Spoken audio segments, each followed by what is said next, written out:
Hello everyone, welcome to Exam Success Mantra. Myself Sonali Bharadwaj.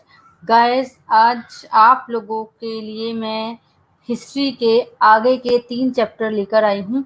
अभी तक हम लोगों ने सोशल स्टडी के फर्स्ट से लेके 9 चैप्टर्स कंप्लीट कर लिए हैं। टोटल इसके अंदर 12 चैप्टर हैं 6th क्लास की हिस्ट्री के अंदर, राइट। तो आज मैं आप लोगों के लेकर आई हूँ 9, 10 एंड 11 चैप्टर्स। हमने अभी तक जो चैप्टर्स हैं उसके अंदर हमने चंद्रगुप्त के बारे में भी पढ़ा, कौटिल्य के बारे में भी पढ़ा, अकबर के बारे में पढ़ा, बौद्ध धर्म के बारे में पढ़ा, जैन धर्म पढ़ा था, ठीक है। तो ये गाइस ये इम्पोर्टेंट टॉपिक हैं बहुत ज़्यादा, तो आप लोगों को इनको रिवाइज करना है। जितना हो सके आप उनको रिवाइज करें, नोट्स देके इनको रेफरेंस लेकर करें। लास्ट ईयर के क्वेश्चन पेपर अगर आप उठाएंगे तो डेफिनेटली पाएंगे कि ये सभी चीज़ें इसके अंदर इंक्लूड हैं। एंड मैं दोबारा कह रही हूँ, बार बार कह रही हूँ कि जब आप लोग ये वीडियो देखकर ख़त्म करते हैं, एक बार ज़रूर उसको रिवाइज ज़रूर करें, दिन में कभी भी एक बार, जिससे कि आप लोगों के माइंड में जो चीज़ें हैं वो बैठ जाएं, ठीक है।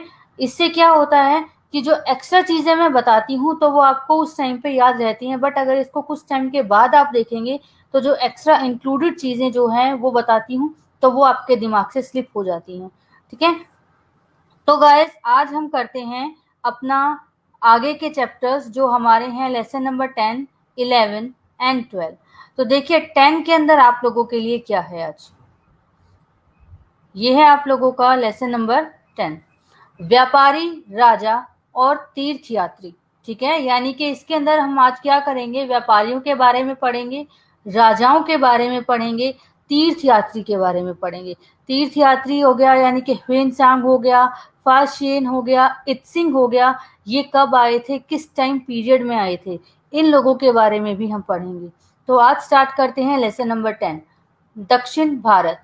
देखिए दक्षिण भारत अभी लास्ट आपको क्लास में भी बताया था मैंने, दक्षिण भारत किस चीज के लिए फेमस था। ये था सोना, काली मिर्च, मसाले और कीमती पत्थरों के लिए प्रसिद्ध था। काला सोना किसे कहा गया, काला सोना कहा गया था गाइस काली मिर्च को। रोमन साम्राज्य में काली मिर्च को काला सोना कहा जाता था। क्वेश्चन अगर आता है कि काला सोना किसे कहा गया है तो पेट्रोलियम मत लगा कर आइए, क्योंकि क्वेश्चन ये रिलेटेड होगा आप लोगों का। अगर आएगा क्वेश्चन कि रोमन साम्राज्य में काला सोना किसे कहा जाता था तो काली मिर्च आएगा, ठीक है। तो नेक्स्ट है इसके अंदर, अब हम देखेंगे थर्ड पॉइंट, मूवेंदार। मूवेंदार क्या था, यह एक तमिल शब्द है जिसका अर्थ है 3 मुखिया, ठीक है। और ये वर्ड किसके लिए यूज होता है, यह 3 शासक परिवारों के लिए यूज किया जाता है, चोल, चेर और पांडे। ये 3 शासक परिवार हैं और इस वर्ड का ये वर्ड जो है हमें संगम साहित्य में भी मिलता है। संगम साहित्य हमने लास्ट क्लास में पढ़ा था, किसके लिए था ये संगम साहित्य, तमिल की जो रचनाएं हैं उसके अंदर तमिल की रचनाएं संकलित हैं, जिसे संगम साहित्य कहा गया है, जो कि बहुत विद्वानों ने एक साथ बैठकर इनको संकलित किया था। बहुत बड़े बड़े विद्वान थे, ठीक है। तो संगम साहित्य में हमें कौन सा वर्ड मिलता है, मूवेंदार शब्द का वर्ड जो है वो भी मिलता है, इसका वर्णन हमें उसके अंदर मिलता है। ये किस भाषा का वर्ड है, ये है तमिल भाषा का, जिसका अर्थ है 3 मुखिया। और ये 3 मुखिया कौन से हैं, चोल, चेर और पांडे। अगर क्वेश्चन आता है मूवेंदार शब्द किन शासकों से संबंधित है तो आप लगाइए चोल, चेर और पांडे। और कहाँ पाया गया है ये वर्ड, ये संगम साहित्य में भी पाया गया है, ठीक है, जिसका अर्थ है 3 मुखिया। आई थिंक क्लियर हो गया इतना। नेक्स्ट देखिए सातवाहन। सातवाहन क्या है, प्रमुख राजा गौतमी पुत्र श्री सातकर्णी था। सातवाहन राजा इसके लिए फेमस था कि गौतमी पुत्र श्री सतकर्णी के लिए फेमस था। अन्य सभी शासक दक्षिणापथ के स्वामी कहे जाते थे। अब देखिए दक्षिणापथ, दक्षिण यानी कि दक्षिण दिशा, डायरेक्शन हो गई, ठीक है, पथ यानी कि रास्ता, दक्षिण की तरफ जाने वाला रास्ता क्या कहलाता था, दक्षिणापथ। पूरे दक्षिण प्रदेश के लिए यह नाम प्रचलित था, ठीक है। एक बार और देखते हैं, सातवाहन क्या था, प्रमुख राजा गौतमी पुत्र श्री सतकर्णी था।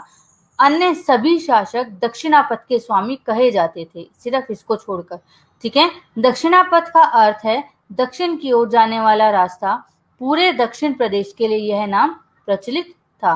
दक्षिणापथ से समझ गए, दक्षिण डायरेक्शन हो गई, दक्षिण दिशा, और पथ यानी के रास्ता जो दक्षिण की तरफ जाता हो। राइट। नेक्स्ट आता है हमारा 5th पॉइंट। रेशम बनाने की तकनीक का आविष्कार सबसे पहले चीन में 7000 साल पहले हुआ था। ठीक है, कब हुआ? 7000 साल पहले। और कहाँ हुआ था रेशम बनाने की कला? चीन के अंदर हुई थी। यहाँ पे लोग क्या करते थे? चीन से पैदल, घोड़ों पर या ऊंटों पर दूर दूर की जगह जाते थे। वे अपने साथ रेशमी कपड़ा भी लेके जाते थे। जिस रास्ते पर ये लोग यात्रा करते थे वे सिल्क रूट यानी कि रेशम के मार्ग के नाम से प्रसिद्ध था। सिल्क रूट कहा जाता था। क्यों? क्योंकि उस रास्ते से रेशम का जो कपड़ा है, जो रेशम है, वो लाया ले जाया जाता था, जिस कारण उस रास्ते का नाम ही क्या पड़ गया था? Silk route. ठीक है, तो रेशम जो है सबसे पहले इसका आविष्कार कहाँ हुआ था? चीन में हुआ था। और कब हुआ था? 7000 साल पहले। और सिल्क रूट क्या है? सिल्क रूट जहां से रेशम को लाया जाता था, जिस रास्ते से लाया जाता था, व्यापारी जिस रास्ते से लाते थे, उस रास्ते का नाम ही क्या पड़ गया था? सिल्क रूट पड़ा था, इसी वजह से। ठीक है, नेक्स्ट आता है उपमहाद्वीप में सबसे पहले सोने के सिक्के जारी करने वालों में कुषाण थे। ठीक है, सिल्क रूट पर यात्रा करने वाले इनका उपयोग करते थे। अब सोने के सिक्के जारी करने वाला जो शासक परिवार है वो है कुषाण। और अगर आपसे पूछा जाए शासक कौन है तो आएगा कनिष्क। ठीक है, सबसे पहला शासक किसके शासन में सोने के सिक्के जारी किए गए थे तो वो था कनिष्क। और शासक परिवार पूछा जाए तो कुषाण आएगा। ठीक है, ये क्या था? किस लिए यूज होता था? जो सिल्क रूट पर यात्रा करते थे उनको कर देना पड़ता था, उनको एक तरीके से वहां का भाड़ा देना पड़ता था आने जाने के लिए। ठीक है, पैसे देने पड़ते थे, तो उसके लिए ये सिक्के जो है वो जारी किए गए थे। उससे क्या होता था? जो राजा होता था ना, अपने एरिया के अंदर, ठीक है, अपने एरिया में उसका जो भी सिल्क रूट का जितना भी रास्ता आता था, तो जो व्यापारी होते थे उनकी रक्षा करता था वो, कि अगर उनका जो सामान है वो चोर डाकुओं से उनकी रक्षा करता था कि उनका सामान चोरी करने से बचाए। तो वो सिल्क रूट जो है इस नाम से प्रसिद्ध था, इस वजह से वो प्रसिद्ध था। ठीक है, नेक्स्ट है कुषाणों का प्रसिद्ध राजा कनिष्क था, जिसने बौद्ध परिषद का गठन किया। क्वेश्चन अगर आता है कि किस कुषाण शासक ने बौद्ध परिषद का गठन किया था तो वो कनिष्क है। और किसके शासन काल में सबसे पहले सोने के सिक्के जारी किए गए तो वो है कनिष्क। ठीक है, और शासक परिवार आता है तो आएगा कुषाण। ठीक है, नेक्स्ट देखते हैं बुद्ध चरित्र। बहुत ही फेमस बुक है, सबको पता होगा। किसके द्वारा रचित थी? अश्वघोष की बुद्ध चरित्र। ठीक है, महायान। अब महायान क्या है? बौद्ध धर्म की नई धारा है ये। महायान क्या कहा जाएगा? बौद्ध धर्म की नई धारा। अब इसकी विशेषताएं क्या थी? कि मूर्तियों में बुद्ध की उपस्थिति कुछ संकेतों से दर्शाई जाती थी। बोधिसत्व जो ज्ञान प्राप्ति के बाद एकांतवास करते हुए ध्यान साधना कर सकते थे, उसमें आस्था रखते थे। देखिए गाइस, मूर्तियों की उपस्थिति महायान में क्या था? कि महायान एक बौद्ध धर्म की नई धारा थी। ठीक है, बोधिसत्व में आस्था रखते थे। बोधिसत्व क्या है? जो ज्ञान प्राप्ति के बाद एकांतवास करते हुए ध्यान साधना कर सके। ठीक है, इतना आ गया। नेक्स्ट आएगा थेरवाद। थेरवाद आएगा बौद्ध धर्म का आरंभिक रूप। क्वेश्चन दोनों आए हुए हैं, ये महायान भी आ चुका है पेपर में और थेरवाद आ चुका है। दोनों में डिफरेंस क्या है? महायान जो है बौद्ध धर्म की नई धारा है और थेरवाद क्या है? बौद्ध धर्म का आरंभिक रूप है। आगे जाके बौद्ध धर्म अलग अलग तरीके से समय के अनुसार जो है वो बदलाव आए हैं उसमें। ठीक है, तो थेरवाद है बौद्ध धर्म का आरंभिक रूप और महायान है बौद्ध धर्म की नई धारा। डिफरेंस याद रखिएगा। नेक्स्ट आता है तीर्थ यात्री। वे सभी स्त्री पुरुष जो प्रार्थना के लिए पवित्र स्थानों की पूजा करते थे। तीर्थ यात्रियों से मतलब आपका इजीली है, कोई भी समझ सकता है कि वो लोग होते हैं तीर्थ यात्री जो धार्मिक स्थल पर पूजा याचना करने के लिए यात्राएं करते हैं, एक जगह से जाकर दूसरी जगह पे पूजा अर्चना करते हैं, उनको हम तीर्थ यात्री कहते हैं। ठीक है, नेक्स्ट आएगा चीनी बौद्ध तीर्थ यात्री कौन कौन से थे अब, जो कि चीन से आए थे। ये आप लोगों को याद करने हैं कि कौन कौन से चीनी बौद्ध यात्री थे, कौन से वो 3 थे। पहला है फाशियन, जो सबसे पहले आया था 1600 साल पहले। उसके बाद आएगा श्वेनसांग 1400 साल पहले। उसके बाद आता है इत्सिंग करीब 1350 साल पहले। ठीक है, आप लोगों को याद रखना है ये फाशियन, श्वेनसांग और इत्सिंग। नेक्स्ट आता है नालंदा। नालंदा क्या है? प्रसिद्ध बौद्ध विद्या केंद्र। कहाँ पे था ये? बिहार में अभी है। ठीक है, नालंदा की नाम हमने सुना है कि नालंदा कहाँ पर है? बिहार में है। और ये क्या था? ये प्रसिद्ध बौद्ध विद्या केंद्र था। सबसे बड़ा विश्वविद्यालय एक तरीके से माना जाता था उस समय का, जहाँ पे बौद्ध धर्म की शिक्षा दी जाती थी नालंदा में। नेक्स्ट आता है भक्ति, यानी कि किसी देवी देवता के प्रति लगाव को क्या कहा गया है? भक्ति। उसकी पूजा करना, उसकी अर्चना करना, भजन करना, प्रार्थना करना। तो इन सब चीजों को, ये सब चीजें किसके अंदर आएंगी? हमारी भक्ति के अंदर आएंगी। भक्ति भज शब्द से बना है, जिसका अर्थ है विभाजित करना। ठीक है, भक्ति किससे बना है? भज शब्द से, जिसका अर्थ है विभाजित करना या हिस्सेदारी करना, यानी कि बांटना। इसका अर्थ है भक्ति भगवान व भक्त के बीच एक अंतरंग संबंध है। ठीक है, नेक्स्ट आता है गाइस, केरल के ईसाइयों को क्या कहा जाता था? ये आएगा अब पॉइंट जो है आप लोगों की बुक में।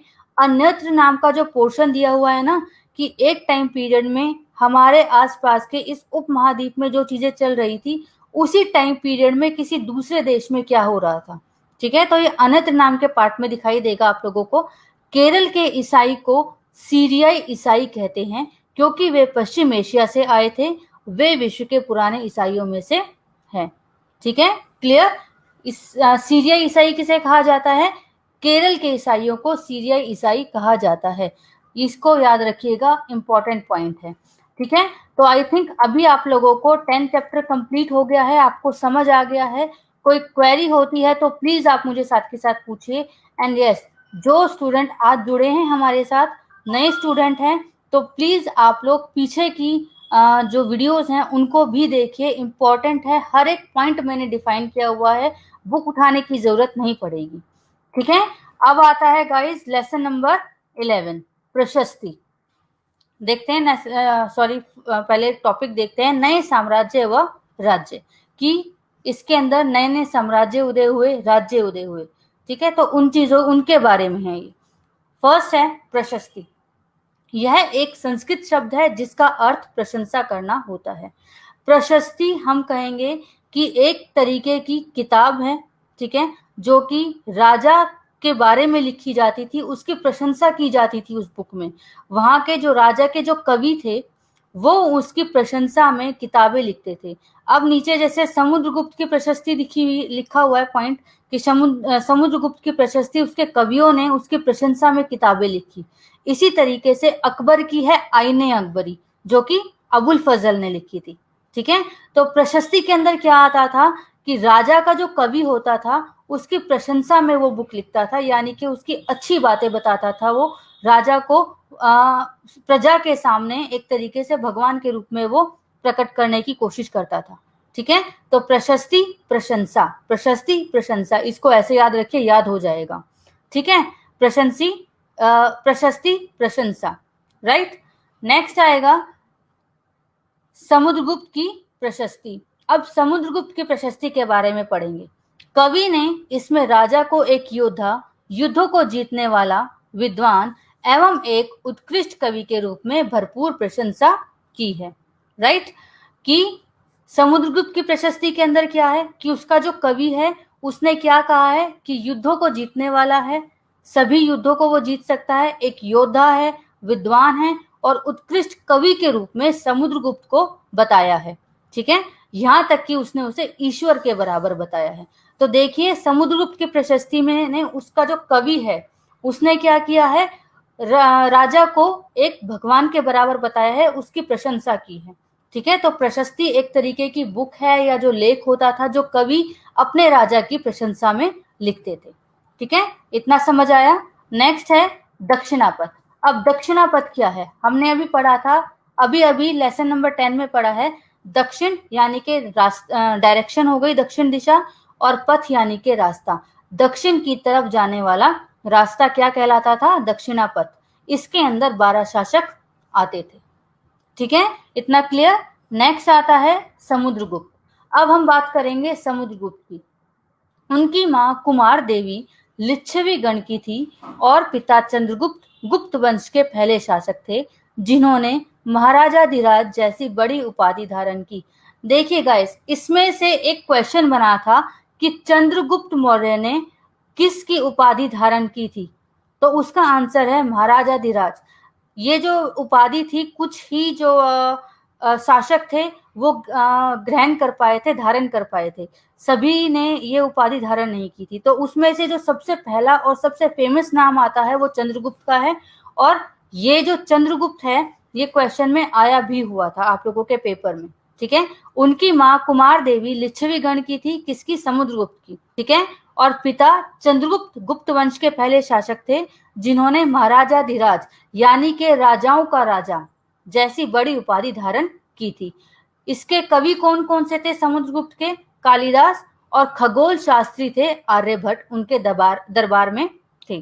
ठीक है, समुद्रगुप्त के दरबार में अगर आता है क्वेश्चन कालिदास और आर्यभट्ट किसके दरबार में थे, तो ये है समुद्रगुप्त के में। ठीक है, और क्वेश्चन आ चुका है चंद्रगुप्त मौर्य ने जो गुप्त वंश का था, उसने कौन सी उपाधि धारण की थी, तो वो थी महाराजाधिराज की, यानी के राजाओं का राजा। ठीक है, नेक्स्ट आता है गाइस, अब देखिए हर्षवर्धन। 1400 साल पहले इन्होंने शासन किया था। ठीक है, हर्षवर्धन ने क्या किया था? 1400 साल पहले शासन किया था। दरबारी कवि बाणभट्ट ने उनकी जीवनी हर्षचरित लिखी थी। ठीक है, हर्षचरित बाणभट्ट की थी, किसके ऊपर लिखी गई थी? हर्षवर्धन के ऊपर लिखी गई थी। और एक और इम्पोर्टेंट है, इसमें चीनी यात्री ह्वेन-त्सांग उनके शासनकाल में भारत आया था। क्वेश्चन आया था गाइस, दो बन के आ चुके हैं इसमें से। हर्षचरित किसने लिखी थी? बाणभट्ट ने लिखी थी। और चीनी यात्री ह्वेन-त्सांग किसके शासनकाल में भारत आया? तो वो आया था हर्षवर्धन के शासनकाल में। आप लोगों ने अभी ऊपर पढ़ा कि जो ह्वेन-त्सांग है वो 1400 साल पहले आया था। ठीक है, तो इस तरीके से रिलेट करके पढ़ें चीजें। ह्वेन-त्सांग 1400 साल पहले आया था और हर्षवर्धन का शासन भी 1400 साल पहले का ही था। ठीक है, नेक्स्ट देखिए चालुक्य। चालुक्यों की राजधानी ऐहोल थी, जो प्रमुख व्यापारिक व धार्मिक केंद्र थे, जहां पर बहुत ही इंपॉर्टेंट धार्मिक और व्यापारिक केंद्र थे, जहां से व्यापार होता था। ठीक है, पुलकेशिन द्वितीय सबसे प्रसिद्ध चालुक्य राजा थे। इसकी प्रशस्ति दरबारी कवि रवि कीर्ति ने लिखी। ठीक है, किसकी? पुलकेशिन द्वितीय की। अगर क्वेश्चन आता है कि पुलकेशिन द्वितीय की जो प्रशस्ति है, यानी कि उसकी प्रशंसा में जो किताब लिखी है, वो किस कवि द्वारा लिखी गई, तो वो आएगा रवि कीर्ति के द्वारा। ठीक है, ये आया समझ में? कोई क्वेरी हो तो साथ के साथ पूछिएगा। चालुक्यों की राजधानी क्या थी? ऐहोल थी। व्यापारिक केंद्र रहा है, धार्मिक केंद्र रहा है, बहुत ही महत्वपूर्ण। इसका प्रसिद्ध राजा था पुलकेशिन द्वितीय, और जिसने की प्रशस्ति लिखी थी रवि कीर्ति ने, उसका दरबारी कवि था। रवि कीर्ति पुलकेशिन द्वितीय से याद रिलेट करके पढ़िए, याद रखिए, पुलकेशिन द्वितीय रवि कीर्ति। ठीक है, नेक्स्ट आता है गाइस उपयोगी शब्द।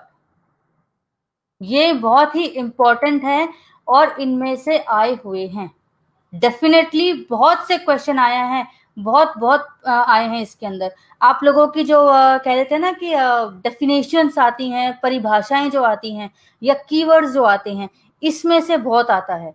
अब कौन कौन सा आया है वो मैं बताती हूँ। ठीक है, महादंड नायक मुख्य न्याय अधिकारी। ठीक है, महादंड नायक क्या था? मुख्य न्याय अधिकारी। अब इसको समझो, महा यानी के बड़ा, दंड यानी के जो सजा सुनाए। सजा कौन सुना सकता है? जो न्याय कर सकता हो। ठीक है, इसको रिलेट करके पढ़िएगा। महादंड नायक यानी के महादंड नायक मुख्य न्याय अधिकारी। ठीक है, नेक्स्ट आएगा कुमार मात्य, एक महत्वपूर्ण मंत्री। संधि विग्रह, युद्ध और शांति के विषयों का मंत्री। नेक्स्ट आएगा नगर श्रेष्ठी, मुख्य बैंकर। क्वेश्चन आया था गाइस 5th पॉइंट में से, सार्थवाहन क्या था? व्यापारियों के काफिले का नेता क्या कहलाता था? सातवाहन। प्रथम कुलिक शिल्पकार, प्रथम कुलिक शिल्पकार, याद रखिए, इनको आपको एज इट इज याद करना है, कोई शॉर्टकट नहीं है, कोई आप ये नहीं है कि गड़बड़ भी कर सके, क्योंकि ये एज इट इज हैं, इनको ऐसे के ऐसे आप लोगों के पेपर में आए हुए हैं। ये कायस्थ, लिपिक, ठीक है। नेक्स्ट आता है सभा, ब्राह्मण भूस्वामियों का संगठन। नेक्स्ट आएगा उर, ग्राम सभा। नगरम, ये क्वेश्चन आ चुका है, नगरम व्यापारियों के एक संगठन का नाम, ठीक है। नगरम क्या है? कोई नगर नहीं है, उसमें ऑप्शन आया हुआ था कि नगर या नगर का अधिकारी, नहीं, नगरम है व्यापारियों का एक संगठन, उसका नाम है नगरम।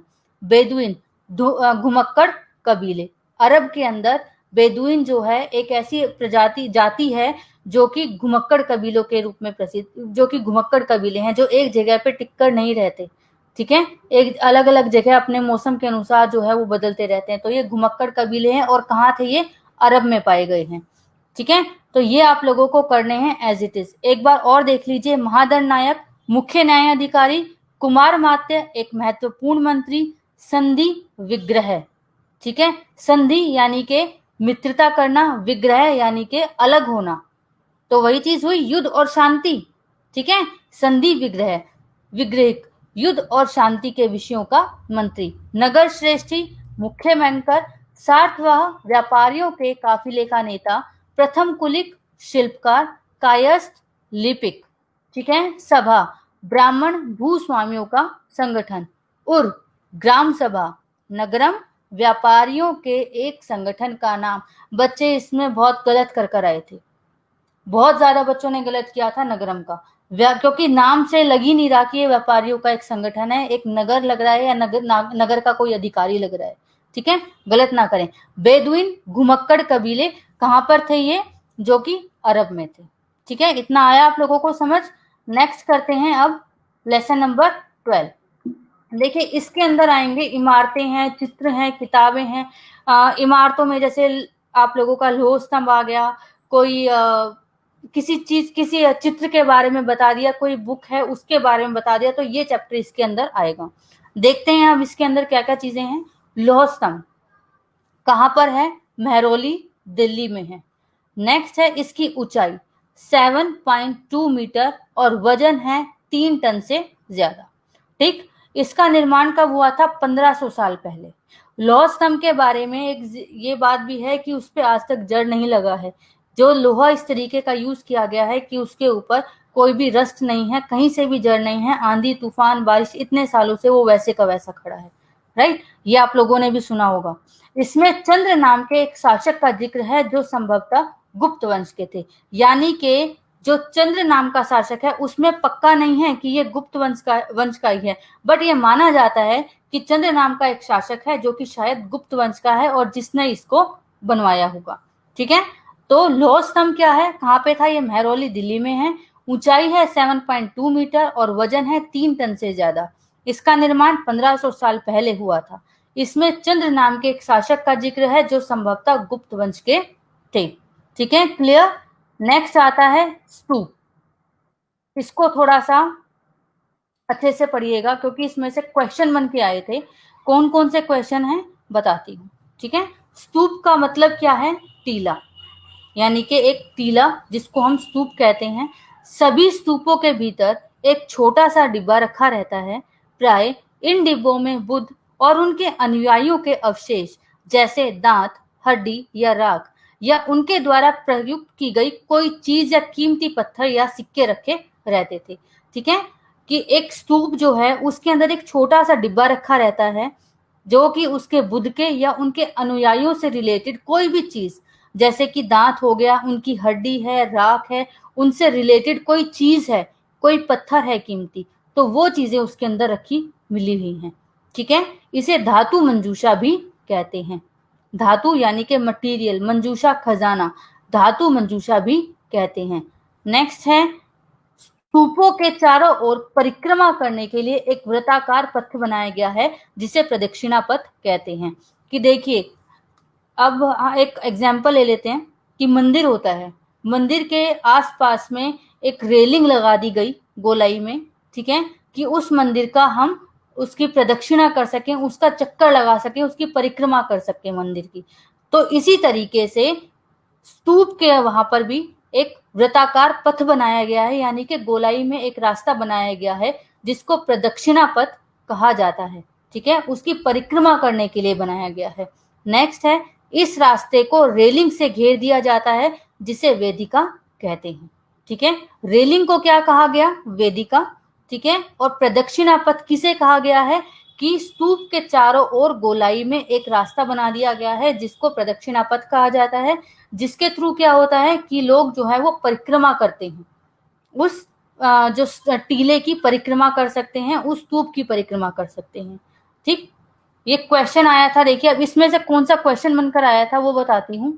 इसमें से क्वेश्चन बनकर आ चुका है धातु मंजूषा क्या है और प्रदक्षिणा पथ और वेदिका, ये तीनों क्वेश्चन बनकर आ चुके हैं। आप लोगों को क्वेश्चन पेपर भी अवेलेबल होंगे, फ्री ऑफ कॉस्ट हैं, आप उसको डाउनलोड कर सकते हैं या देख सकते हैं, ठीक है। मैं आप लोगों को ग्रुप के अंदर मैसेज कर दूंगी, वो जब प्रिपेयर हो जाएंगे, अभी उसके ऊपर काम चल रहा है। 2014 12 से लेके 11 12 से लेके अभी तक के जितने भी क्वेश्चन पेपर होंगे वो सभी इंक्लूडेड होंगे उसके अंदर, राइट। अब देखते हैं गर्भगृह क्या है। क्वेश्चन आया है, इसलिए गर्भगृह किसे कहा गया है? मंदिर में वह स्थान जहां मुख्य देवी देवता की मूर्ति को रखा जाता था गर्भगृह कहलाती है। अब देखिए एक मंदिर है, ठीक है, उसके अंदर सपोज करो, एक मान लो बात, एक एग्जाम्पल के थ्रू बता रही हूं कि वो मंदिर है शिव जी का। उस मंदिर के अंदर जहां पे एंट्री होती है मंदिर में, जब हम जाते हैं मेन गेट से जब हम जाते हैं, तो कई बार देखते हैं ज्यादातर मंदिरों में बिल्कुल सामने अंदर की तरफ एक छोटे से कमरे में अलग सा कमरा होता है जिसमें सिर्फ शिव जी का या तो शिवलिंग रखा रहता है या शिव की मूर्ति होती है। तो उस एरिया को, उस कमरे को क्या कहेंगे? जहां पे भगवान की मुख्य जो देवी है या देवता है जिसका वो मंदिर है उसकी मूर्ति रखी होती है, उस जगह को कहते हैं हम गर्भगृह, ठीक है। यानी कि जिस भगवान से रिलेटेड वो मंदिर है उनकी मूर्ति रखी रहना, उस मुख्य देवी या देवता की मुख्य मूर्ति रखे रहना, उसको हम कहेंगे गर्भगृह। और ये आजकल भी, आज भी हम देखते हैं मंदिरों में, जब हम जाते हैं ज्यादातर हम लोग देखते हैं कि मंदिरों में जैसे ही हम प्रवेश द्वार से अंदर जाते हैं तो सबसे मेन जो मूर्ति होती है, ज्यादातर मंदिरों की बता रही हूँ, क्योंकि जब हम रोड पे से जाते हैं, रास्ते में से जाते हैं, तो मंदिर की तरफ अगर हम देखते हुए जाएंगे उसके दरवाजे की, तो हमको सीधा कई बार भगवान के दर्शन होते हैं, मूर्ति दिखाई देती है। तो वो जो मूर्ति जहां रखी हुई है, मेन मूर्ति जहां रखी होती है, उसको गर्भगृह कहा जाता है। बच्चे गलत करते हैं, आप मत करना, ठीक है। क्वेश्चन आ चुका है ये। नेक्स्ट है एकाश्रम। एकाश्रम है एक विशाल पहाड़ी को तराशकर बनाया गया मंदिर, इसीलिए इसे एकाश्रम कहा जाता है, यानी मोनोलिथ कहा गया है। अब मोनोलिथ क्या है कि एक बहुत बड़ी पहाड़ी है, ठीक है, उसको तराश देना, उसको काट कर कितना बड़ा काम होता होगा कि किस तरीके से उसको काटा जाता होगा और किस तरीके से उसको एक मंदिर की शक्ल दी जाती होगी, ठीक है। उसमें कोई ईंट पत्थर, कोई सीमेंट, किसी भी तरीके की मिट्टी का यूज नहीं होता। सिर्फ क्या होता है कि एक चट्टान है, बहुत बड़ी पहाड़ी है, उसको काट कर उसको तराशना, उस पर नक्काशी करना और उसको मंदिर की शक्ल प्रदान करना, उसको क्या कहेंगे? हम एकाश्रम कहेंगे, ठीक है, जो कि सिर्फ एक पहाड़ी को काटकर बनाया गया हुआ मंदिर हो। नेक्स्ट आएगा मंडप। मंदिर में एक सभागार होता था जहां लोग इकट्ठा होते थे। अब मंदिर में इकट्ठा रहने के लिए एक जगह बनाई जाती है जहां पे लोग बैठ के पूजा अर्चना कर सकते हैं, तो वो क्या होता है? मंडप कहलाता है, ठीक है। अब क्वेश्चन गाइस ये देखिए, आप लोगों का आया है शिल्पाधिकार और मणि मेखलई क्या है। दोनों क्वेश्चन आए हैं, इलांगो और सतनार, ये क्वेश्चन आ चुका है इससे रिलेटेड। शिल्पाधिकारम किसने रची थी? इलांगो नामक कवि ने, और मणि मेखलाई सतनार द्वारा रचित थी, ठीक है। शिल्पाधिकारम 1800 साल पहले और मणि मेखलाई 1400 साल पहले। याद करना पड़ेगा, वर्ड डिफिकल्ट है, अगर आप इंग्लिश मीडियम हो तो भी ये वर्ड तो ऐसे ही रहेंगे, ठीक है, इसमें कोई इंग्लिश की अलग ट्रांसलेशन नहीं होगी। तो तमिल के महाकाव्य कौन से 2 प्रमुख महाकाव्य अगर पूछे जाते हैं आप लोगों के क्वेश्चन के अंदर, तो आप क्या बताएंगे? शिल्पाधिकारम और मणिमेखलाई। शिल्पाधिकारम 1800 साल पहले इलांगो नामक कवि द्वारा रचित था और मणिमेखलाई 1400 साल पहले सतनार द्वारा रचित था। ठीक है, हो गया इतना। नेक्स्ट देखते हैं अब पुराण। शाब्दिक अर्थ है प्राचीन या पुराना। पुराण यानी कि पुराना, जो कि बहुत पुरानी कृति हो, बहुत पुराना रचयिता रचना जो होती है उसको हम कहेंगे पुराण। ठीक है, इसमें विष्णु, शिव, दुर्गा, पार्वती जैसी देवी देवताओं से जुड़ी कहानियां हैं। ठीक है, तो पुराण हो गया यानी कि बहुत पुराना कोई ऐसी कृति, कोई ऐसी किताब, कोई ऐसा ग्रंथ जो कि भगवान से रिलेटेड हो, विष्णु, शिव, दुर्गा, पार्वती जैसे देवी देवताओं से जुड़ी कहानियां जिसके अंदर पाई जाती हैं, इसको हम कहेंगे पुराण। ठीक है, तो स्टूडेंट्स ये था आप लोगों की 6th क्लास की हिस्ट्री जो कि कंप्लीट हो चुकी है पूरी तरीके से। मैं दोबारा आप लोगों को बताना चाहती हूँ कि जो उपयोगी वर्ड हैं ये जरूर करिए। मैंने इससे पहले भी आप लोगों को कल की जो क्लास थी उसके अंदर भी बहुत ही इंपॉर्टेंट वर्ड्स थे, ठीक है, वो करवाए थे। ये देखिए आप लोगों के कल के जो थे इंपॉर्टेंट वर्ड्स, जो अभी नए स्टूडेंट्स मेरे साथ जुड़े हैं प्लीज वो जरूर देखिए। लास्ट की जो क्वेश्चन जो वीडियोस हैं मेरी वो मैंने हटाई नहीं है, वो जरूर देखिए। ये हैं उपयोगी शब्द जो कल मैंने पढ़ाए थे। इनमें से आ चुका है वेलाल आया है, उनवार आया है, ग्राम भोजक आ चुका है, अधिमई आ चुका है और कर्मकार आ चुका है। इनमें से ये 4-5 जो हैं 7 में से आधे से ज्यादा कम से कम आ चुके हैं। आप लोगों को ये याद करने पड़ेंगे और ये रिपीटेड होते हैं, ज्यादातर आ जाते हैं। ठीक है, तो अभी आज के लिए इतना ही था। कल से गाइस आप लोगों के पास कोशिश करूंगी कि मैं कल से 7th क्लास की जो बुक है वो उठाती हूँ। ठीक है, कल से 7th क्लास की बुक उठाऊंगी आप लोगों के लिए हिस्ट्री की। तो बने रहिए। 6th की कंप्लीट हो चुकी है। किसी को कोई क्वेरी होती है तो अभी मुझसे पूछ सकता है, लाइव क्लास चल रही है। कोई क्वेश्चन है किसी का तो आप मुझसे पूछिए, लाइव क्लास चल रही है, फटाफट पूछ सकते हैं, कोई भी क्वेश्चन होता है रिलेटेड। एंड यस, अगर जो बच्चे नए जुड़े हैं मेरे साथ उन लोगों को मेरी लास्ट वीडियोस नहीं मिल पा रही हैं, ग्रुप में देखिए, ग्रुप में मिलेंगी। ग्रुप में नहीं मिली तो मेरा यूट्यूब चैनल है एग्जाम सक्सेस मंत्रा बाय सोनाली भारद्वाज, आप उसको जाके देखिए। आपको डिस्क्रिप्शन में लिंक भी दे दिया जाएगा, कमेंट में मैं फर्स्ट जो कमेंट होगा उसमें लिंक शेयर कर दूंगी आप लोगों के लिए, आप उसमें जाकर उसको देख सकते हैं। ठीक है, सो कल मिलते हैं गाइस। कल दोबारा से 2 बजे तैयार रहिएगा आप लोग। 7th क्लास की हिस्ट्री लेकर आऊंगी आप लोगों के लिए। 7th की हिस्ट्री है, उसके बाद 8th की हिस्ट्री है। टाइम आप लोगों को भी नहीं पता, मुझे भी नहीं पता, जब तक कि ऑफिशियल वेबसाइट के ऊपर डेट नहीं आ जाती। किसी के ऊपर विश्वास मत करिए, उसी पे ही विश्वास रखिए। कोई कह रहा था कि 7 सितंबर को एग्जाम होगा, 7 सितंबर भी चला गया। अब कोई 21 को बता रहा है, तो वो 21 भी आने वाला है, बट नोटिफिकेशन दूर दूर तक नहीं आया है। ठीक है, तो आप लोग ऑफिशियल वेबसाइट पर ही नजर रखिए और जितना हो सके उसी के ऊपर डिपेंड रहिए, किसी और पे भरोसा मत करिए। ठीक है, तो गाइस मिलते हैं अब कल की वीडियो में। कल तैयार रहिएगा। कल की क्लास होगी हमारा चैप्टर 1। अगर ज्यादा लंबा ना हुआ तो चैप्टर 2 भी आप लोगों को करवाऊंगी। अभी देखिए आप लोगों की 6th क्लास की हिस्ट्री कंप्लीट हुई है, 7th की हिस्ट्री है, 8th की हिस्ट्री है। 8th की हिस्ट्री काफी लेंदी है, उसमें टाइम आप लोगों को लगेगा, 7th और 8th में टाइम लगेगा। उसके बाद आएगी आपकी ज्योग्राफी 6th 7th 8th की, and then 6th 7th 8th की सिविक्स। यानी कि अभी आप लोगों की सिर्फ एक बुक जो है वो कंप्लीट हुई है, बाकी जो बुक हैं 8 जो किताबें हैं वो कंप्लीट होनी बाकी हैं। राइट, तो मिलते हैं। एंड यस 8 नहीं है, 9 है, क्योंकि 8th क्लास की जो हिस्ट्री है वो 2 पार्ट में डिवाइड है। उसमें 2 पार्ट्स जो हैं आप लोगों को मिलेंगे। फर्स्ट पार्ट अलग है, सेकंड पार्ट अलग है उसका। तो 10 बुक हैं, 10 में से एक हुई है, अभी 9 बाकी हैं। तो मिलते हैं कल की क्लास में, बने रहिए। And thank you so much. कोई क्वेरी होती है तो कमेंट में पूछिए, डेफिनेटली आंसर मिलेगा आप लोगों का। सो चलिए कल मिलते हैं। ठीक है, थैंक यू।